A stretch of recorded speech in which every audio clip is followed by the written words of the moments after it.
went from condos to Pop's house. On calls, now bus route. I want to go back just a little bit.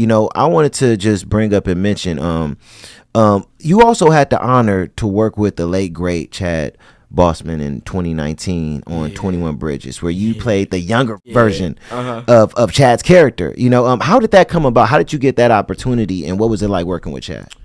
I think the early beginning, it was a regular, normal audition for a movie. Nothing crazy. It just told me you do this scene. Did the audition. I came back. I did a Zoom call. That was the first time I really did a Zoom call, and it was interesting. I didn't see nobody's face. I saw one person's face with 30 other people in the call, and I was like, okay, what do they want me to do? And they were like, oh, I had to cry.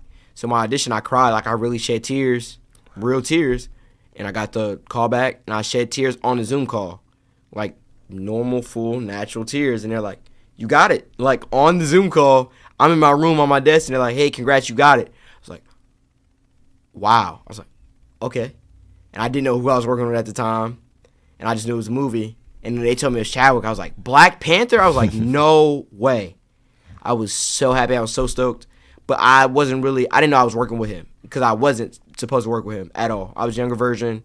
I didn't know he was going to be on set or none of that. And I got to set, and I saw somebody sitting down in the director's seat, and it was him. I was like, oh my goodness, like, it's him. It's Chadwick Boseman.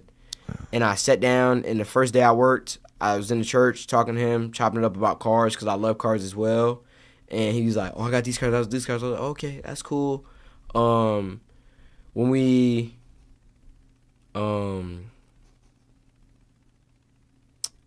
he was supposed to get back from the set, we were supposed to go go-karting at the premiere. But I never got to go to the premiere, and then, of course, he passed away. Yeah. But it was like stuff like that. He was a super cool, down-to-earth guy, and it was amazing. You know what I'm saying? And it was like, it was just wonderful. Yeah. I loved him. And then the second day I worked, I got criticism. He was telling me, hey, just do this a little different, do that, make sure you turn this way.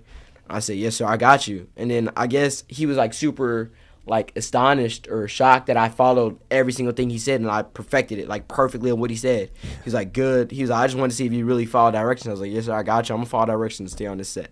Dope. Yeah. That's what's up. That's one thing that you were able to experience that most people will not experience, because of course he ended up passing away. So that's something that you could keep with you forever. Man, I got to work with Chad Boseman. Yeah. That's amazing, man. I know it was just that project you worked, with him on and everything like that. But when that happened to him, how did it affect you? When you first heard of his passing? I cried for a couple of days, if I'm being very honest. I was still young at the time, so I was like, I just saw this man a couple weeks ago, maybe a month or two ago. Yeah. I was in Georgia at the time. I was like, wow, like, this, it's not real. Didn't know what happened. Didn't know really what his situation was, because the man was always smiling. So you never know what somebody goes through. But I was definitely hurt. I was definitely hurt. Yeah. Would you say have you like you said, you're only 17 right now, right? 17, yes, have you had to deal with, this was one thing, right? Someone who you acted with. But besides this, have you had to deal with a hardship, in life that you had to overcome, yet outside of something like this? Yeah, I would say just going back into school, I wouldn't say I fell into a depression, but it was definitely hard navigating what I was doing and not being able to work every day or stuff like that. Honestly, it was just really that. I mean, I lost a few family members down the line that I really loved and stuff that was in the cars, like my Uncle Butch. He loved cars. I was always in Alabama looking at his trucks and stuff. Yeah, it was definitely hard. It was stuff like that was hard, but you got to overcome it, so. Yeah. Would you say, I remember earlier you talked about, having faith and everything. Would you say when you went through those times, you was able to like lean on your faith in those hard times and everything? I had to believe in the Lord, because it was just like, why take them? But the Lord doesn't do anything on purpose or for no reason at all. So I knew he had a plan on why he took those people. He's not going to do anything just to, just to do it. Excuse me. So I was like, okay, I'm going to really believe in you. Like, I'm not finna steer away from you.